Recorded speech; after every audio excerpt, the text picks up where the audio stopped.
որ այն ժամանակ այդ քաղաքի լիճը կոչվում էր Գոկչա 18-րդ 19-րդ դարում, որոշ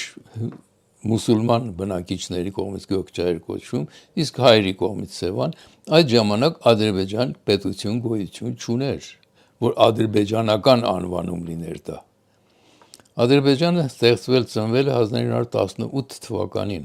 Եթե բոլոր ցարական քարտեզները դուք նայեք 19-րդ դարի, 18-րդ դարի նույնիսկ, այդ շրջանում որևէ տեղ Ադրբեջան անունը չեք տեսնի։ Ադրբեջանը Պարսկաստանի նահանգներից մեկն է, որը Արաքսից հարավ է գտնվում։ Ուրեմն ժողովրդի ուշադրությունը շեղելու համար նա ասում է, որ տեսեք, ես այս պահանջներն ունեմ,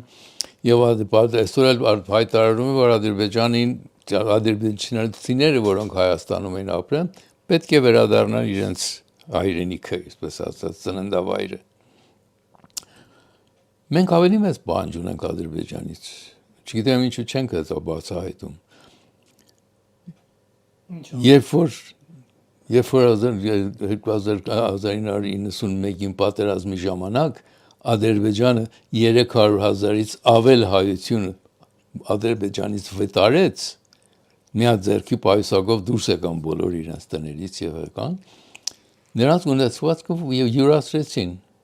Այդ բոլոր ունեցվածքների հատուցումը Ադրբեջանը պետք է տա, նախքան ուրիշ բան անելը, մարդկային իրավունք է դա։ Նրանց ամեն ինչը յուրացրել են եւ ոչ մի կոպեկ փոխանցում դրա համար չեն վճարել։ Այդ ամբողջ իրանց գրաված արժեքների, իրանց գրաված տների ու չգիտեմ գյուղերի եւ ելնի ամենը պետք է հատուցումը տա Ադրբեջանը։ Դրանից հետո 120,000 ղարաբաղցին դրանց հեռացրեցին իրենց երկրից։